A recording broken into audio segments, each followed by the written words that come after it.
General's almost ready, but I do have a special guest, Don Jones, that's going to come up and introduce the General and get things started. So I'll turn it over. Thank you, Ms. Betty. Well, good evening and welcome to the Savannah Theater. I'm Don Jones. I have the pleasure of serving as a colonel in the Mississippi State Guard. I'm also dean for a small community college in Oxford, Mississippi. Not that any of that matters to even a single person in this room.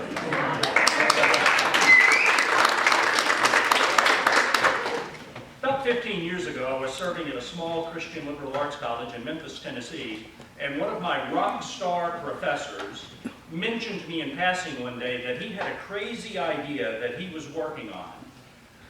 That crazy professor was Dr. Kurt Fields. Dr. Kurt Fields taught a number of things for us, and I had known him as a scholar, and of course as a gentleman, and as a instructor in our college.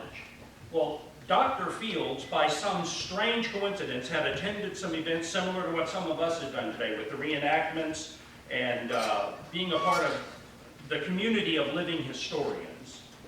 And in the process of that, he met President Lincoln.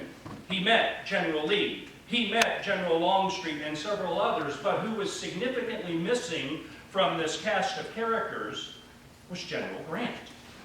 And you can't really tell the story without General Grant. And then by happenstance, in reading a biography, my friend Dr. Kurt Fields realized that in terms of size and shape, he was the same size as that Yankee general that came down here and caused all that mischief.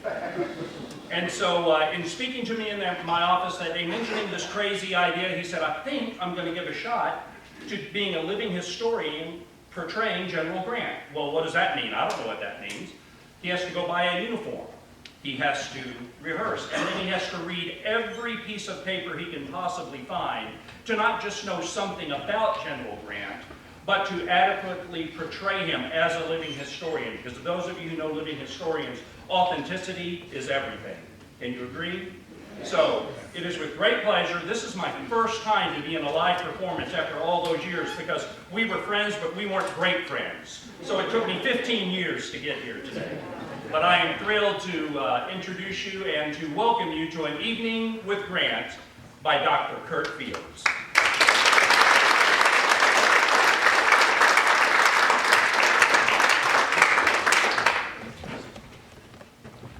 Thank you, Colonel Jones. There was a reason we weren't great friends. But it is good to have good staff. Welcome tonight. You humble me. You honor me. Let's learn a little bit of history. You see, I am the least known of the best known figures in American history.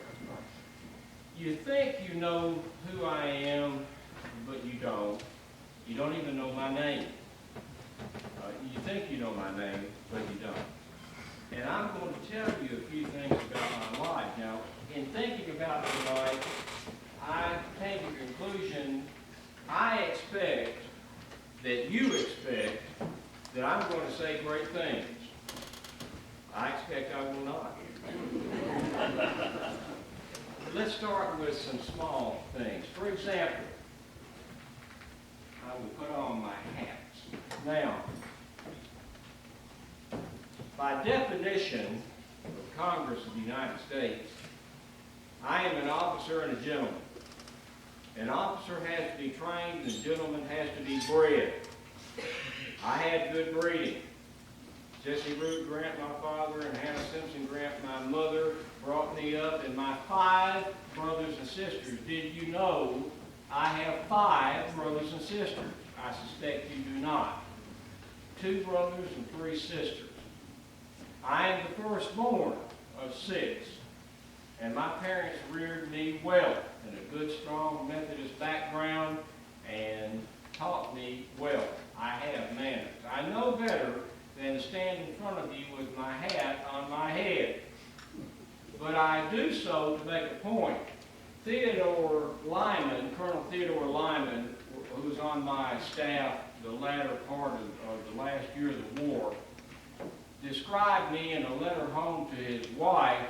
General Grant, he's the fellow that said it, I looked like I could put my head through a brick wall and I was about to do it.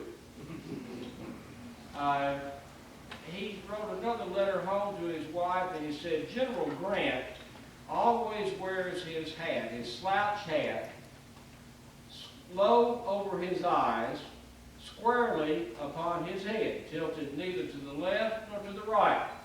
I never saw him otherwise. And I wanted you for a moment or two to see me how my troops see me every day. Now, having done that, I will dispense with my hat. And since we're in something of a formal situation, I want to look like or not look like I just came out of the field. I was born on April the 27th of 1822. Now, you don't have to be thinking, oh, Lord, is he going to go through his whole life? No, I'm not. I'm going to stop probably at or about Shiloh. But I'm the first of 6, and I was born at Point Pleasant, Ohio, on the banks of the Ohio River, and lived there about 11 months, and then my mother and father repaired to Georgetown, Ohio, about 10 miles inland from the Ohio River. No, I am not from Galena, Ohio, Illinois. Now, I lived in Galena, Illinois for 11 months before the war started. And nobody there really knew who I was. I'm a reticent person and not given to public speaking. Well, they didn't know who I was when I was there, but as I gained some fame and rose in rank, they became louder in their claiming of me as a native son. And lo, it has come to pass that people think I'm from Galena, Ohio, or Illinois. Now, they're good folks, and Galena's a wonderful place. I urge you to visit it. But I'm not from Galena, Illinois. I'm from Georgetown, Ohio. Well, when I was born, I am the first of the 8th generation of the Grant family. Matthew and Priscilla Grant came over on the William and Mary in 1656, I believe, and settled in the New World, ultimately moving to Massachusetts. And my father is self-educated and well-read and likes the Greek and Roman mythology classics, and he was imbued with naming me with just the right name. Just that right name. And they didn't name me for 6 weeks. I don't know how they referred to me. It, him. Smelly thing over there, your turn. But after 6 weeks, they loaded up in the wagon and went into Bethel, Ohio, just a few miles away, to my grandparents, my mother's father and stepmother. And I'm 6 weeks old, and they had a family meeting to name me. Now, they argued back and forth in a friendly, familiar way. For 3 hours, they tell me. Now, I don't know. I slept through it. But at the end of about 3 hours, my grandfather Simpson, stood up and said, "That's enough. We can't understand what we're about. We can't think of what we're going to name this baby. So everybody write down the name you want and put it in a hat." Now, I should like very much to tell you my name has great import. It does not. So everybody, the aunts and uncles, and family friends, there were people that weren't related putting names in the hat. So the first name that came out was Hiram. My grandfather said, "I want that name as a good biblical name." Well, my preacher friends tell me, "General, that's good. Hiram is in the Bible, but only once or twice. He's not much in the Bible." Do you know who Hiram was? You don't have to raise your hand. He was Hiram, king of Tyre. You know where that was? You don't have to raise your hand. It was next to Israel. He was Solomon's next door neighbor. Hiram, king of Tyre, after whom I am named inadvertently, furnished the cedars of Lebanon for Solomon to build that fantastic temple that you read about in legend and lore. So I became Hiram. My first name is Hiram. Well, the next name that came out was my father and step-grandmother's name. They both read the classics, mythology, and it was Ulysses. Well, do you know who Ulysses was? You don't have to raise your hand. You've heard of Ulysses, like you've heard of me, but you don't know what Ulysses was or what he did, unless you've read the Iliad and the Odyssey, which I doubt many of you have. I haven't. Well, Ulysses is the Greek general who built the Trojan horse and ended the Hellenic wars. Helen of Troy, the face that launched 1,000 ships. Well, Ulysses, and it's strongly felt that Ulysses really was a person, not just a myth. So Ulysses built the Trojan horse. Now, is it prophetic that I was named after a Greek general in mythology? That's for you to decide. At that point, my grandfather once again stood up abruptly and said, "That's enough! That baby's got enough names." Of course, my family lore has it that Grandfather Simpson knew the two names that were still in the hat, Theodore and Frederick. And he didn't want me to be Theodore or Frederick. So they closed the name contest. Now that plays importantly in just a few minutes. Well, life went on. I grew up, I was a small child, worked in my father's tannery. Father had a tannery, had a farm, had a livery freight business. He was a very industrious man. He was a good businessman. But perhaps in the sense of that story about A Christmas Carol, he was a good businessman. Because my father's friends are freely to say, Jesse Grant would chase a dollar to hell. He was close with his money. And he was a big man, about 6 feet 1, 6 feet 2, big man in a world of small men. Average height about 5 feet 5, 5'6". I was born in 22, so in the early part of the 19th century, the average height of a man was about 5'5".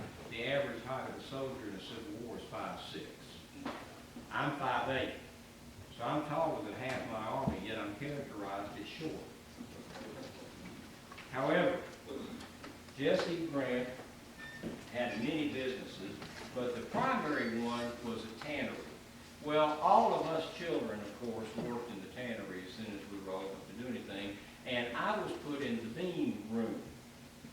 Well, the beam room is exactly what it sounds like. It's a room with no roof, with beams, and my job was when the hides were brought in, the cattle hides, and draped over the beam prior to being in the chemical bath for softening and preparation and coloring. My job was to scrape off all of the residue of the previous owner. And it was gasless. To this day, I cannot stand the sight of blood. It makes me nauseous, which might seem bizarre considering what I do as a profession and being here at Pittsburgh Landing in Savannah. However, I would hire my school chums to do my work for me, and I would go drive one of Father's wagons or work with anything to do with horses and mules. Early on, I had an affinity. And in fact, at age 3, one of my mother's friends saw me in the stable yard from the tannery just across the road from our home. And I was about 3 years old, still in short breeches and toddling around, and I was swinging on the tail of one of those mammoth gray horses, something about the size of a Clydesdale that were prevalent in that area. And I was swinging back and forth and just cooling and laughing and having a big time. And my mother's friend bolted in the house and said, Hannah, Ulysses is out there on the tail of that horse. He's going to get killed. One of the big iron hooves, he's going to kill him. And my mother never looked up. my mother Hannah. And she rubbed that plate, I'm told, and she said, oh, he'll be all right. Horses just seem to understand him. And he seems to understand me. And I was never harmed by a horse. Well, life goes on. My father and Tom Hamer. Now, that's a name you don't know in history. There are some that will tell you that he changed our history. Thomas Hamer, I charge you, when you have the ability and the opportunity to look him up. Thomas Hamer, Congressman Thomas Hamer of Brown County, Ohio, Georgetown, Ohio. Tom Hamer was a school teacher from western Pennsylvania, and was my mother's family that immigrated from western Pennsylvania down to very southern, the very most southern Ohio. Everybody else in Georgetown came from Tennessee, Kentucky, and Virginia, the states of the South surrounding the southern border of Ohio. The southern border of Ohio was Mason and Dixon's line. So I grew up in a town that was founded in 1821 and populated almost exclusively by people from Tennessee, Kentucky, and Virginia. One of my earliest biographers in about 1868 said, General Grant has the inflection and intonations of voice of a man of the South. Yes, even the gestures. So if you think that I might have a little too much South in my mouth, I don't. I come out quite honestly. For the first 17 years of my life, I was in the midst of people from the South. And I also made pickups and deliveries in Kentucky, as far south as Louisville, all the time. I even went to school in Maysville, Ohio, for a year. Well, Tom Hamer, though, had immigrated. He was a school teacher in Georgetown. And as many school teachers did at that time, he read the law and became an attorney. He and Father were active in debate teams. My father, being well-read and bit what to be kind, bombastic, to be truthful, abrasive. Father founded debate societies, and they had declamation events and so forth. Well, on one particular event when I was about 4 years old, 4 or 5, they were debating the National Bank under President Jackson. And, Jackson wanted to close the National Bank. He said the United States government has no business in the banking business. And he stopped the National Bank. And I hope we never do get into the banking business as the United States government. So, Father was a businessman, and he wanted that bank to have the money flow. Tom Hamer was a lawyer. He didn't have to deal with capital and money, cash flow and businesses. And while not obtuse to those issues, he supported closing the National Bank. Well, they almost came to blows. Had to be separated. And primarily my father was the one not speaking, but they did not speak to each other for the next 10, 12 years. Which is really hard to do when you're in a town of about 1,000 people and there's one street. And you both work on the same street. Not to speak to each other takes an effort, but they managed. Now that'll come into play in just a moment. I would hire one of my friends and give them a half dime and let them go do that scraping. And I would go out and work on the farm or work around the horses. Well, one particular morning in December of 1838, I'm eating breakfast one morning, and Father said, Liz, my family called me Liz. School teachers called me Hiram. People that didn't care for me called me useless. But Father said, he heaves a sigh and he said, Liz, I need for you to work in the tannery today. Well, I stiffened. I'm 16 years old, looking at 17 in 3 or 4 months. And it was one of those moments when I knew that Father knew that I knew that he knew that I knew he had to have me work or he'd have given me notice and I could have gotten somebody else. I had to work that day. It turned out to be a momentous day in my short life to that point. As we're walking across the road, Father said, Liz, what do you want to do with your life? And I seized the moment. And I'm 5 feet 1 inch tall. I weigh 117 pounds. And I snapped and drew myself up to my highest 5 feet 1. And I seized the moment. I said, sir, I will work for you until I am 120 years of age and not a day longer. It was at that moment that Father accepted I wasn't going in the family business.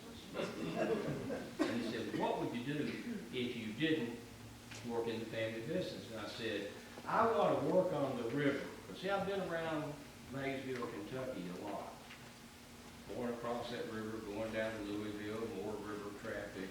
And I was enthralled with the life of the river. I wanted to be a riverboat captain.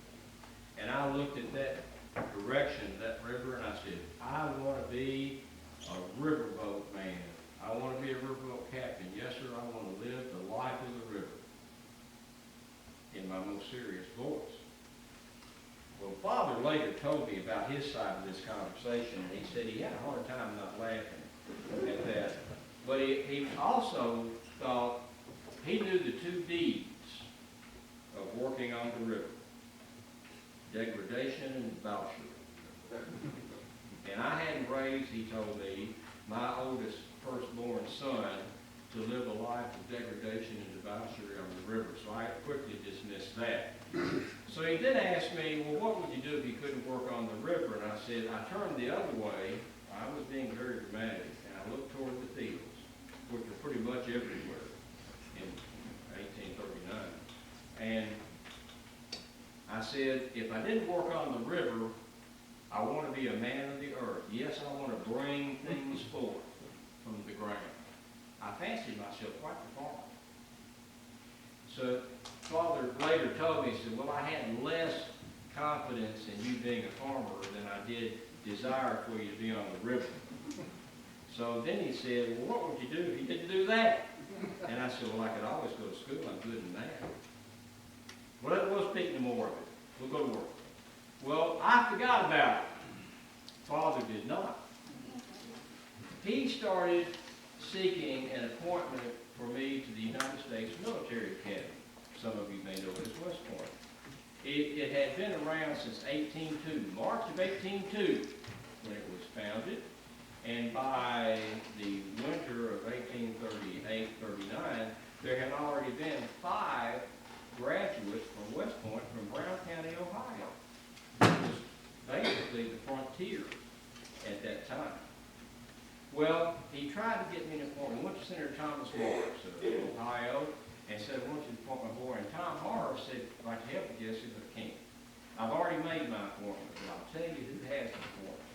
Talk to Congressman Tom Hamer.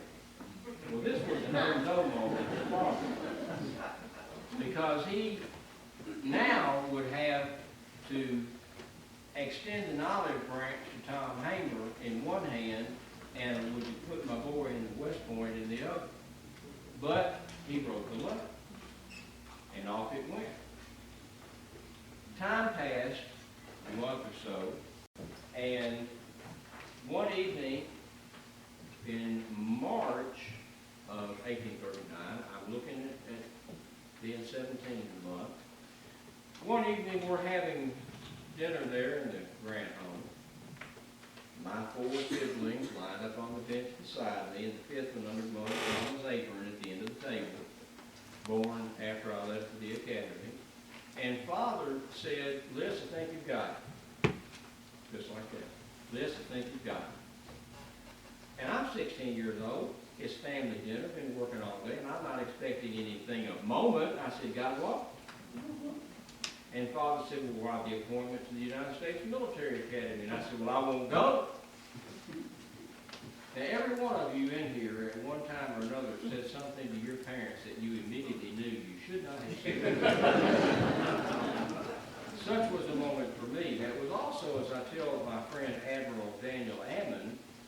who grew up around the corner from me, now an admiral in the United States Navy, and his brother Jake, who is a general in the United States Army under my command, two of my school employee chums.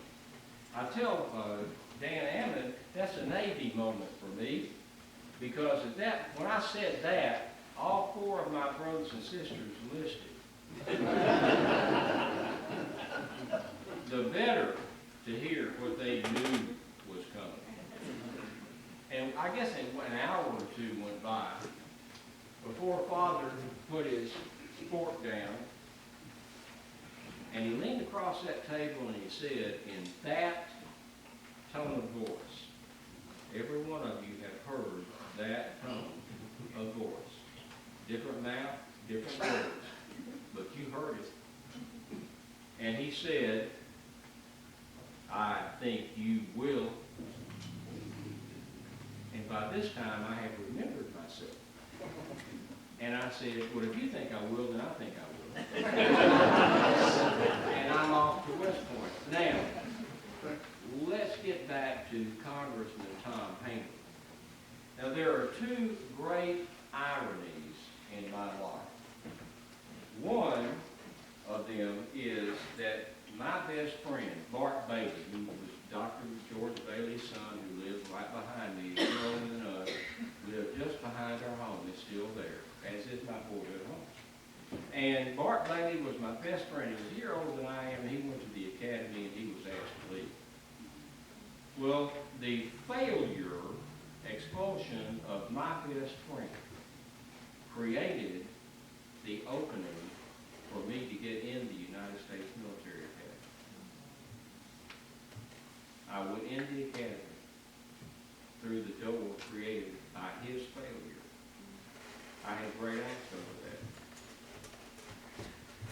Well, that's just one of the ironies. I'll get to the other in a moment.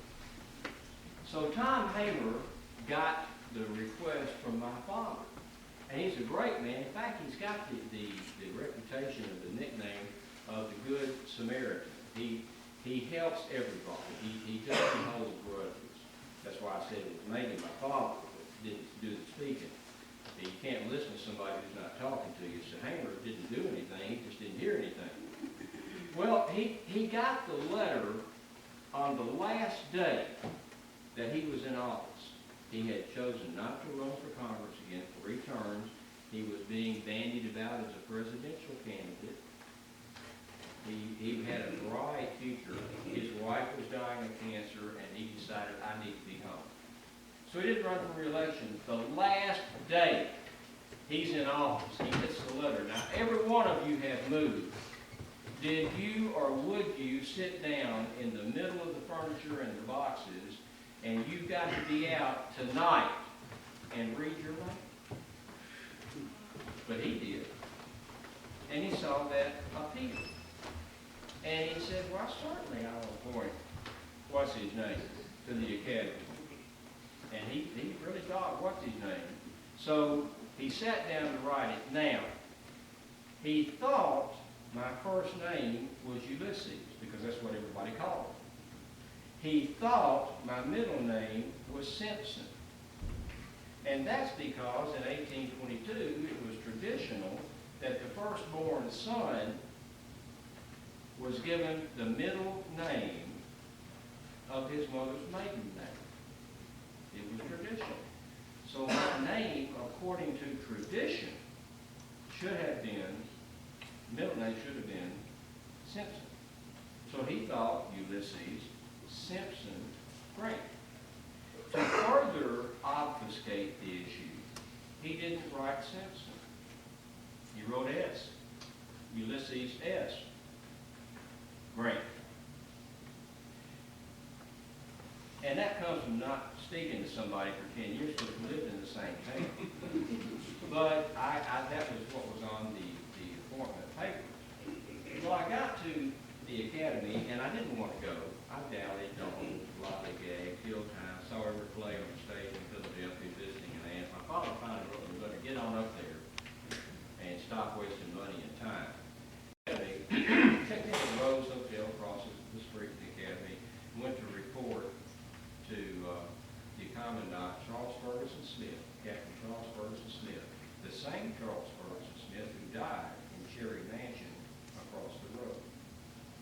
he was my commandant of cadets.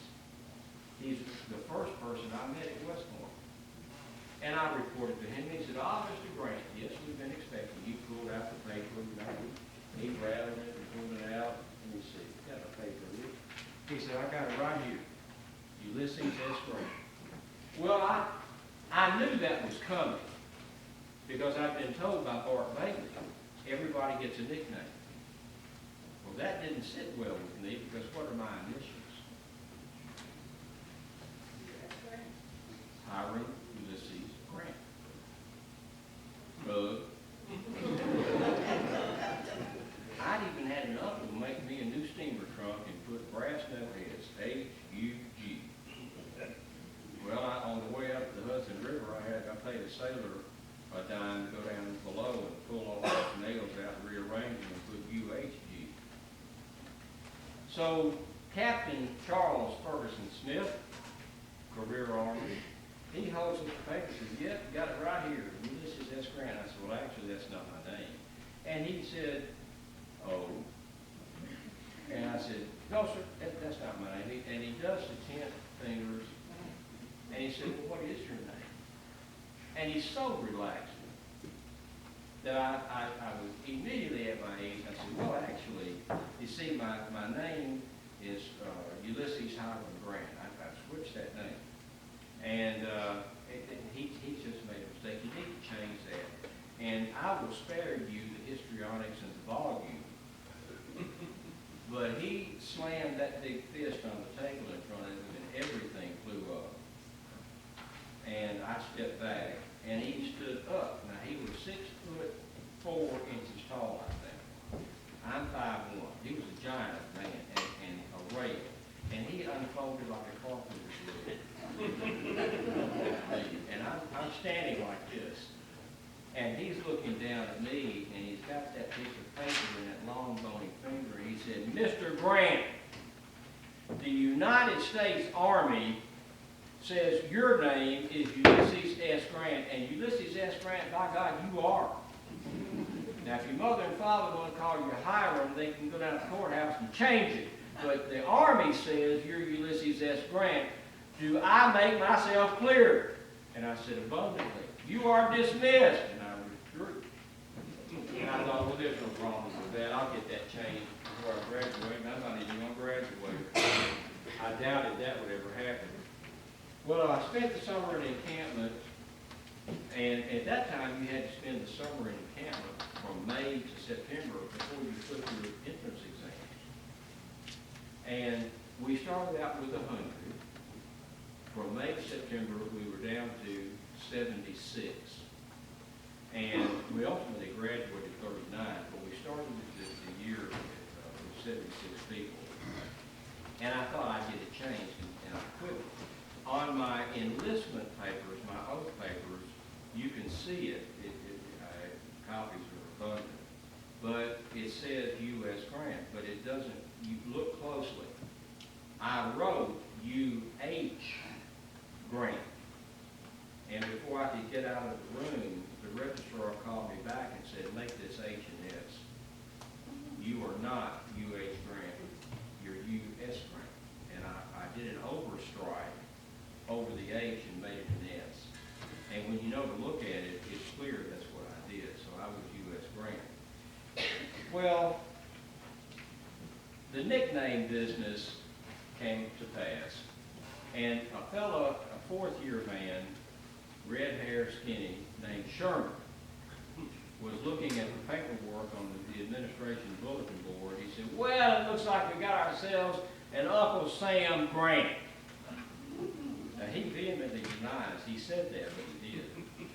And for a while, they called me United States Grant. I was all right with that. For a while, they called me the girl. I was not all right with that because I was 5'1", 117, and they said my features were delicate.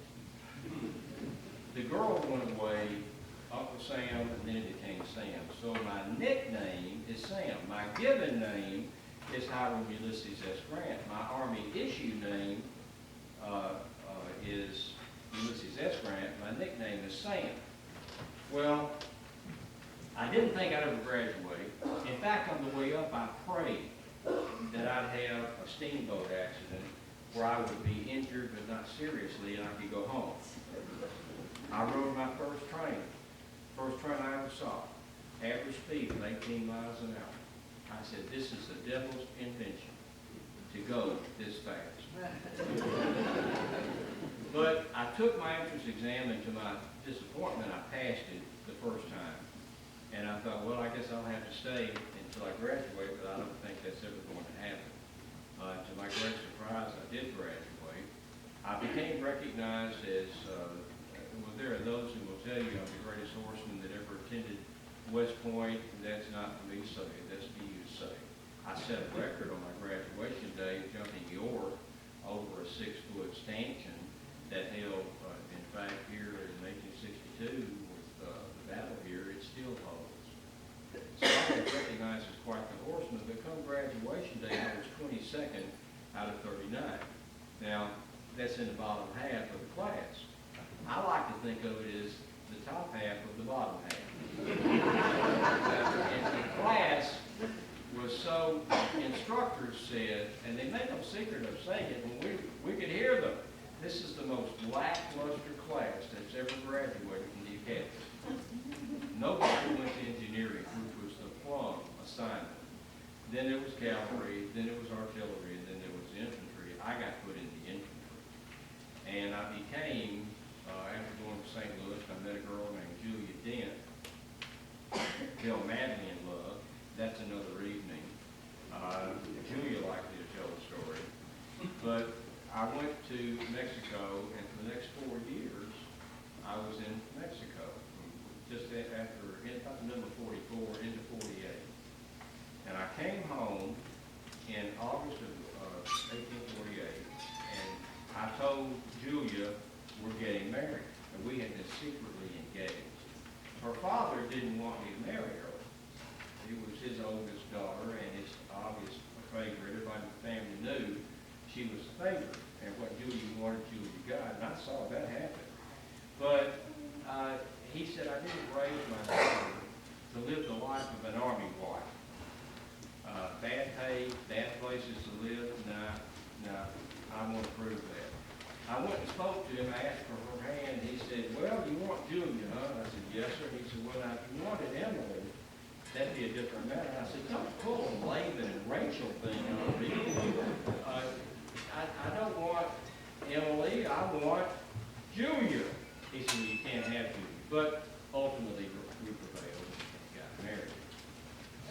And then we promptly had a child, got married in August 1848, and in February, or July of 1849, our oldest son, Fred Dent Grant, was born.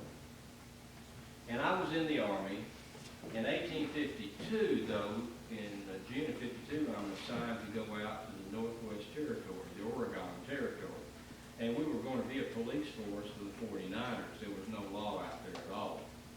And I had the one baby, and Julia was about to have the second. In fact, he was born 18 days after I left on July 3rd. And I didn't find out until October that I had a son. Those 2 years out there in Oregon, 1852 through 1854, October 52 to April of 54, are the 2 years that I jumped in the jug and I threw some powerful drunks. I'm a devoted family man, and I've got a wife and 2 babies, and one of them I haven't even seen. Julia has strabismus. That means it sounds like a fine violin, but it's not. Her right eye is crossed. Her left eye, rather, is crossed all the way to the bridge of the nose. And with binocular vision, it's hard to write. It's uncomfortable. So I get about 1 every 4 I write her. But every time she writes me a letter, she cuts off hair, tells me about the kids, tells me about the boys, draws pictures of their outlines of their hands, and every time I get a letter, what's happening with the hands? They're getting bigger. And I couldn't stand it. So when I got a letter from Julia, I'd go down to the quartermaster, Sutler, and buy a gallon of Popsicle for 25 cents. And I would go back to my cabin and I'd drink myself into oblivion. I did that a number of times. My fellow officers, which became a problem during the war, my fellow officers could hear me sobbing outside, standing on the road outside. My housekeeper said, I don't think Captain Grant, I was a brevet captain. I finally made first lieutenant. And she said, I don't think Captain Grant's going to make it. Well, about halfway through my tour there, I was promoted to captain, U.S. Army. Now, my first letter to Julia, when I got there in '52, I began talking about resigning. But I didn't know what I would do. And I told her all I could see is poverty staring me in the face. So I was staying in the Army because I couldn't think of what else I could do. Then I got the notification I'd made captain. I'd been hanging on because we're reading the papers in Oregon. We're reading the papers in California, Fort Humboldt, California. We all know it's coming. Cooler heads should prevail.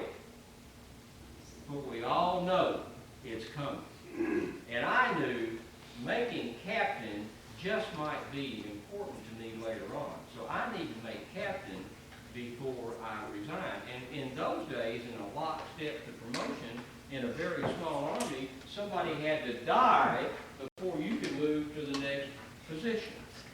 Well, Captain Bliss finally died. God rest him. But it opened the slot, the billet for me to be captain, regular Army.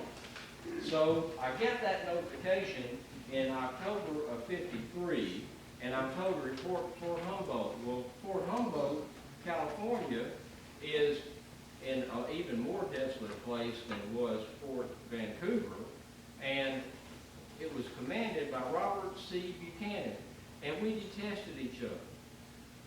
I knew this was not going to be a good assignment. So I go there, and I got there, and I left in October, took leave, took my time, and got there in January of '54. I was in no hurry. And I was sick. I had abscess tooth. Had real complications with that. I suffered from migraine headaches, and I was just in bad health. I was depressed. And again, I'd get the letters, and I threw a couple of good drunks. Now, you should know I'm 5'8", and I weigh 155 pounds. I cannot tolerate alcohol. More than one drink makes my speech slurred, more than two drinks, and my step is unsteady. I cannot handle alcohol, yet it kills the pain. So when I got one of those letters, I would jump in that jug and kill that pain. I became apparently legendary about my drinking. Then in April of 1854, on April 11th, I got the letter from Secretary of War Jefferson Davis that I had actually been promoted. I wrote the letter accepting it and mailed it. I then turned around and wrote another letter resigning my commission from the United States Army. Because I made captain, I had it. And by this time, I've got 15 years, in counting the academy, I got 15 years service. So I went back home to St. Louis, Missouri, and I got with my wife and babies, and I was just, other than being unsuccessful at farming, I was happy. Now, look at my history after I got back to St. Louis, and you will not see anywhere by anyone I ever got drunk again. All of that took place in those 2 years, when I was on the other side of the continent from my wife and two babies. When I got back with them, no matter how bad things became for us economically, and they got bad, I did not do the drinking. So the issue is, and I wasn't threatened with court-martial or resignation. Even Robert C. Buchanan said, I never did that. I never said that. There's nothing documented anywhere that says that happened. I was ready to leave the Army. And besides that, if I had been threatened with resignation, would I have been allowed to stay around until April, not knowing when I was going to get that letter from the Secretary of War? So that's all pure bunkum, based on some serious drinking in those 2 years. Now, when the war started, and I tried to get back in, I had moved from Ohio to Illinois, and I didn't know anybody at all in Illinois. I had no political contacts, and when President Lincoln calls for 75,000 volunteers, and then he calls for another 75,000 volunteers, everybody wants to get in the Army, and men who are wire pulling are getting commissions. Well, I was offered a captaincy, and I turned it down. I thought, I've got all this Army experience. I was a captain in the regular Army. I deserve a higher rank than a captain in the volunteer militia unit. And I said, I won't pull any wire. Well, that lasted about a month. And everybody I knew was getting officer commissions, colonel commissions to command regiments. And I finally tried to do a little wire pulling myself, and that didn't do any good. A bad board regiment had voted in a colonel who was a drunk. They got rid of him and asked Governor Yates in Illinois to appoint me, because I had mustered them in Mattoon, Illinois. They liked me. In fact, when I left town, they named their camp Camp Grant, first thing ever named after me. And that was in May of '61. I'm desperately trying to get in the Army. Went back to my parents' home, by now Bethel, Ohio, and tried to see the governor there, trying to get a commission, an appointment as a colonel. Couldn't get one.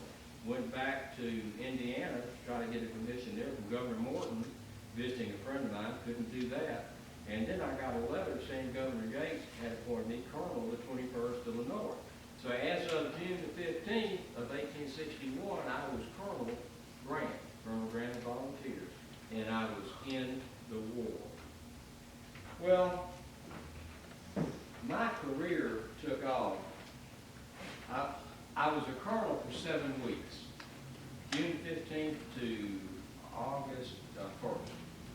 And then I was nominated to be a brigadier general. I accepted it. It was approved. I accepted it on August 5th. And August 5th of '61, I was brigadier general Grant. In February of '62, now from the 5th of August to February 16th, I was a brigadier.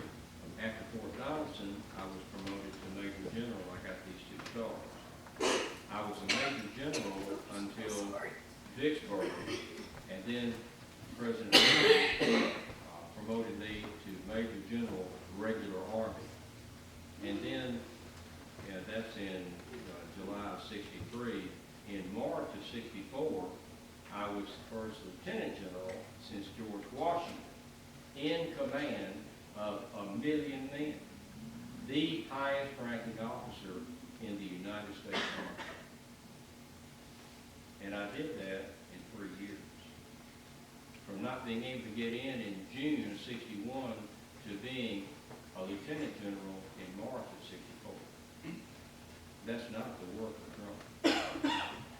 I've also taken the surrender of 2 armies.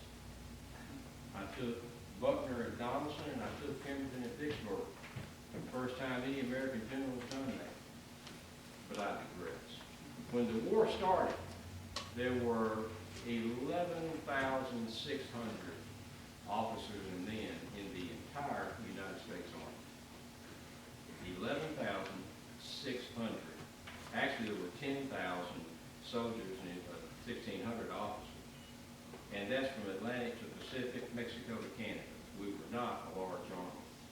But you see, those folks remembered, the professional officer corps remembered the rumors of what they'd heard about Grant doing all that drinking out there in the Oregon Territory.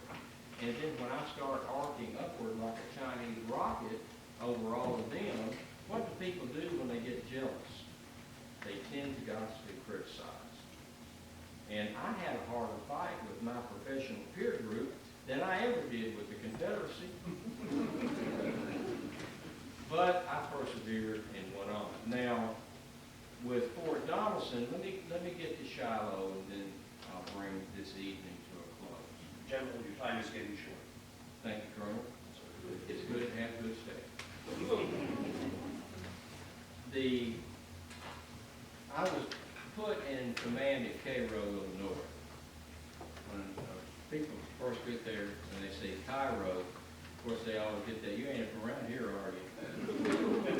Get to Cairo, Illinois. Cairo, actually, the correct pronunciation, like K-E-H-R, Cairo, Illinois. I was in charge of the military district of southeast Missouri, western Kentucky, and West Tennessee, insofar as I may be able to push those boundaries. Now, that's a classic description of vagary. But I was at Cairo, then involved, my first actual combat command was at Belmont, Missouri on November the 7th of '61.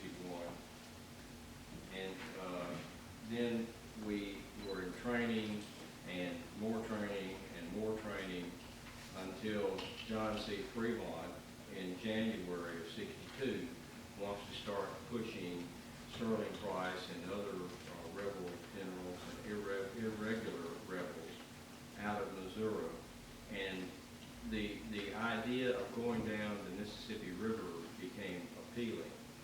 And during a demonstration, Charles Ferguson Smith, he's now Colonel Smith, under my command, and we had to sit down and talk, and I told him, I am not comfortable commanding you, I am not comfortable in this, and Colonel Smith said, Grant, don't talk to me like that, he and Sherman. Grant, I'm a professional soldier, and so are you.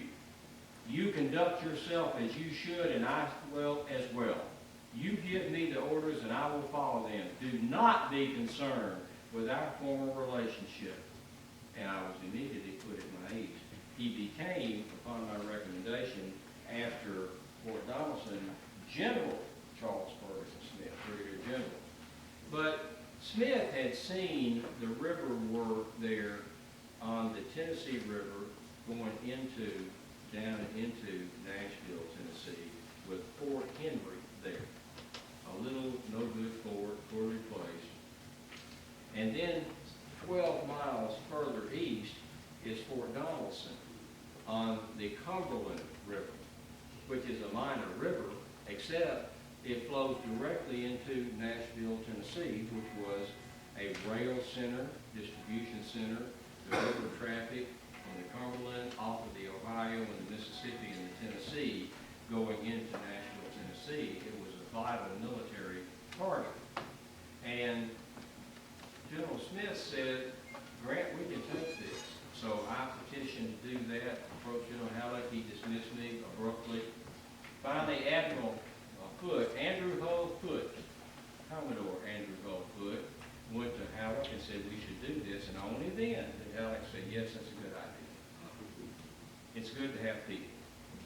And we took Fort Henry, and then we took Fort Donelson. There's much I could tell you about those campaigns, but time is fleeting. That's another time. But we took both of them. When we took Fort Henry, it opened the Tennessee River all the way to Decatur, Alabama, navigable. That meant that we went all the way across Alabama, almost to Chattanooga, Tennessee, and then we could go up. It was a sword in the belly of the Confederacy. With Fort Donelson, we took the Cumberland River, and that went straight into Nashville, Tennessee, and it immediately fell. That was a dagger in the heart of the Confederacy, from which those two blows, the Confederacy never recovered. I submit to you that the Battle of Fort Donelson and Henry was truly the beginning of the end. Well, at that time, Halleck is jealous of me, and he trumps up charges, and he's going to court-martial me. Now, I've gone from the darling of the country, captured an entire rebel army. We've taken all of Kentucky, because the Confederate defensive line fell down through Bowling Green, Kentucky, down into Tennessee, all the way down to the northern border of Mississippi. Albert Sidney Johnston lost the entire state of Kentucky and 2/3 of Tennessee without firing a shot. Came under severe criticism for that. And Halleck becomes concerned that I'm going to pass his star. And I'm in all the papers. I was on a full page of Chicago, I think Tribune, doesn't matter. Full page in the Chicago paper. Big, nice steel engraving, wonderful picture. Absolutely wonderful picture, almost as good as this picture here. But it's full page, full figure. But it wasn't me. It was a Chicago meat packer who apparently they had his picture already engraved. And he weighed about 300 pounds, and he was bald. And they put that picture, pretty big uniform, and it said, "The Great Victor Grant" at Donaldson. And that's when I got the cigars, because one of the reporters said, "Grant smokes a cigar," and immediately I got about 12,000, I think it was 12,000 cigars, latest count from my staff. Every man in the Army of the Tennessee smoking cigars, if they smoke. I prefer a pipe, actually, but if you've got them, smoke them. Well, Hallett decides to court-martial me, does some trumped-up charges, and not to court-martial me. I'm confined to quarters. I didn't even have a guard, which irritated me. Apparently, I wasn't considered important enough to have a guard. And President Lincoln found out about it and telegraphed through Secretary of War Stanton to General Halleck, and he said, "I want to know exactly what General Grant did, when he did it, and where he did it."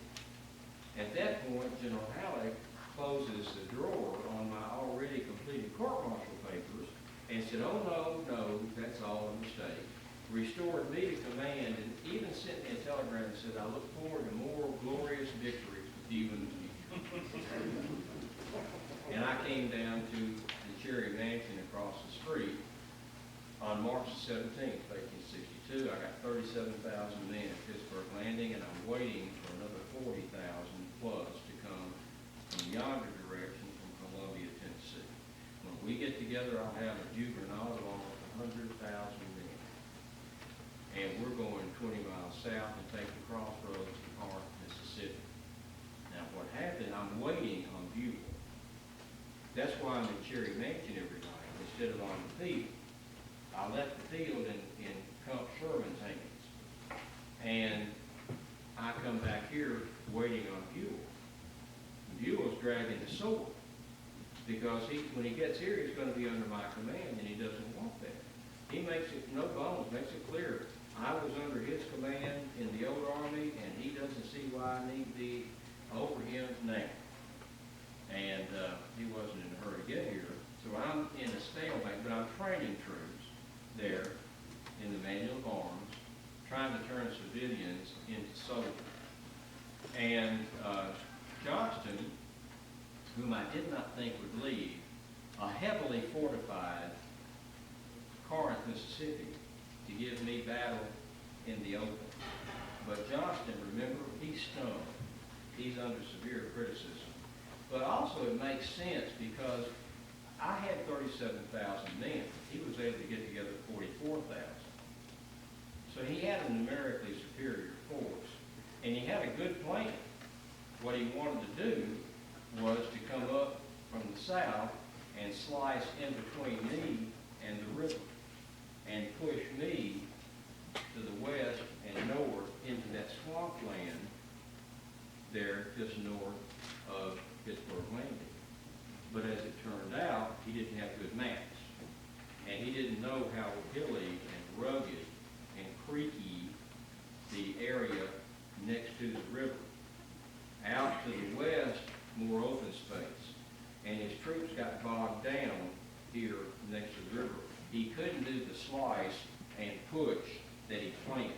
What happened is he wound up pivoting just the opposite and pushing me almost to the river. And that's what happened in that case.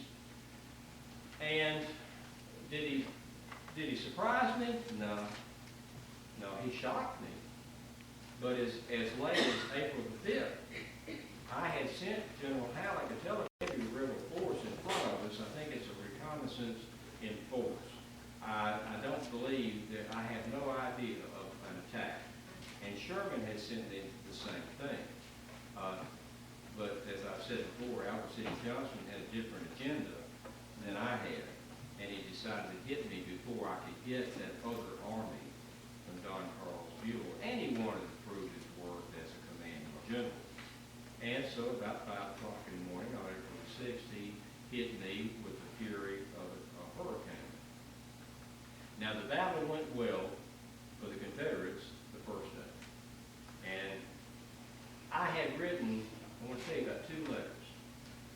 After Fort Donelson, I wrote Julia a letter, and I said, I think that we're going to have one more great struggle, one more great fight, and the rebels are going to run howling for home. That's all I was going to say. And then after Shiloh, I wrote Julia another letter, and I said, after this battle, I am no longer in the camp that feels it's going to be a short and fairly bloodless war. I now feel that this is going to be a long and bloody war, that it's going to be fought until one side or the other has to surrender principles so dear as unto death. And I submit that's what happened. In later writings about the battle, I said that the Confederate soldier really impressed me. The fury with which he fought, the fury with which he repeatedly hurled himself against our positions with no apparent regard for his own well-being. He was a foe to be reckoned with. And that is not to deter anything from his opponent. In fact, it is to praise the federal soldier because the federal soldier was able to withstand those onslaughts for 2 days, particularly the first day. And Shiloh was the battle that both sides underestimated the opponent and overestimated themselves. It was the battle that when they went south, they no longer said 1 Red can whip 5 Yankees, because they too developed a very healthy respect for the United States soldier. It became pretty much one-on-one on a good day. And when the federal troops were licking their numerous wounds as Beauregard and the Army of Mississippi fell south, they too stopped saying 1 Yankee can lick 5 Reds. Everybody knew it's a pretty even match contest from now on. So I told Julia, I think it's going to go until one side or the other, holding principles so dear as unto death, will have to yield those principles to the other side. I think that this is going to be a long and bloody war, but I think we are going to prevail for 3 reasons. One, they hit us with the most that they had. Now this is 7 weeks after the fall of Fort Donelson, and 17,000 Confederate soldiers are in prison camps. An entire army is gone. But 7 weeks later, Albert Sidney Johnston is able to amass 44,000 more soldiers. That's incredible that he could do that. So they hit us with the most that they had, that they could bring on the field. They hit us with the best they had. If you look at the Confederate leadership, it reads like a who's who in United States military history. They had the best, and we still prevailed. And the third reason is they hit us as hard as they could. As I've said, that first day particularly, they hurled themselves down our gun barrels with no concern for their well-being, and almost drove us into the river. It was like fighting the Furies themselves, but we still prevailed. So I thought that only by the hardest are we going to be able to win this war. Now, 2 things I want to tell you before you go. First of all, my horse Fox fell on me on Friday night, April 4th. He stepped off an embankment in the dark, you couldn't see your hand in front of your face and had to trust his steps, and he fell on his left side. That horse, what, 1,500 pounds, and all of it came down on my left leg and ankle. My surgeon said if it hadn't been raining all week, it would have crushed your leg and thigh. So when I got back to the Cherry Mansion 45 minutes later, they had to cut my left boot off. And I was on crutches. I fought the battle of Shiloh with a house shoe on my left foot. I had to be lifted up and placed in the saddle and stick the crutch between my leg and the stirrup. And that's how I fought both of those days at Shiloh. So when you see me with a crutch, that's why I've got it. The other thing I would like to point out to you with a little bit of wry humor, I've got my sword. Cumbersome thing. Shiloh is the last time I ever wore a sword. I think this one's even rusty.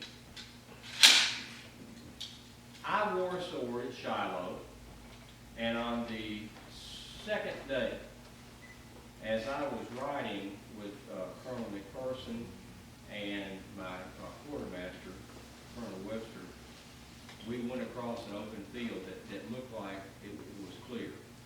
But as the three of us emerged into that open field, the woods erupted with gunfire. They caught 3 Yankee officers in the open. Well, we immediately put the spurs to our horses and bolted across the field into the woods, the safety of the woods. Well, I looked at Colonel McPherson, and his horse had been shot through and through, right behind the colonel's legs. Same place, the same area where Johnston was hit, but Johnston was hit from directly behind. Johnston was hit by one of his own men.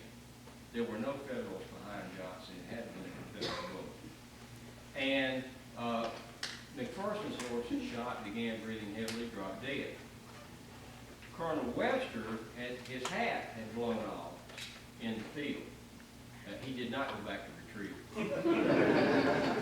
And then Colonel Webster looked at me and he said, "General, you've been hit." I have.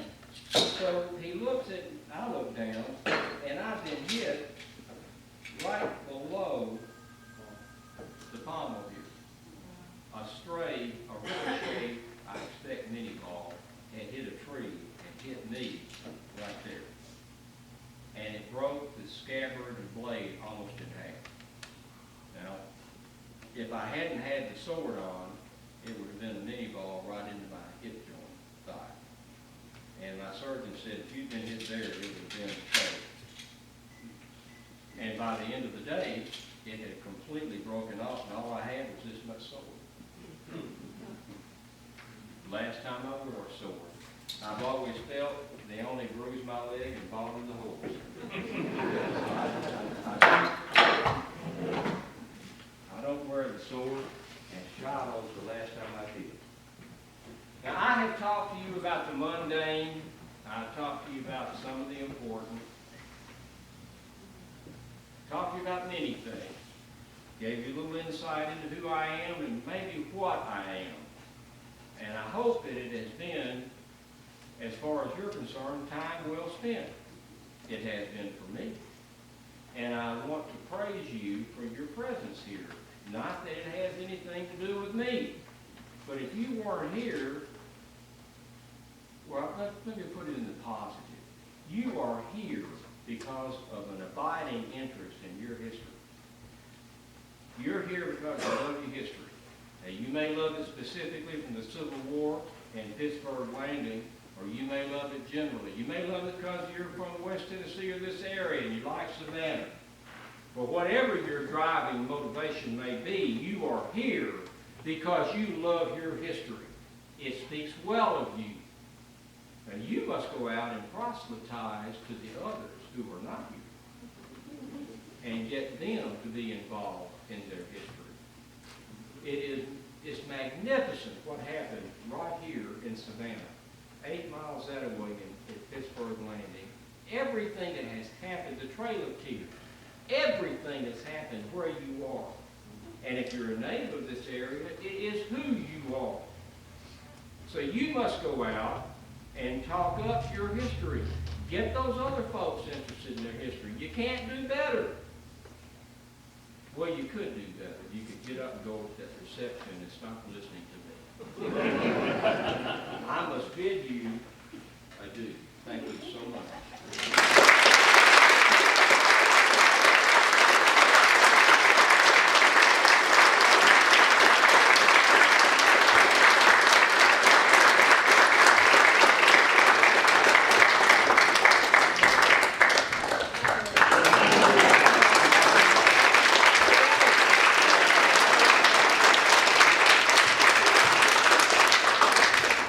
Before we get up and go, Beth, you got a minute, or do we need to go across the street? I'll give you a minute, but you might take 5. Well, I was going to open up the Q&A, but let me do this. I'll make you a better deal. We've got Kate over there, across the street, next door. We're going to have a birthday reception for me. I'll be 226 days. Oh, thank you, thank you. But come over to the reception, and if you want to talk and ask questions, I should be very happy to answer them. Be about your business.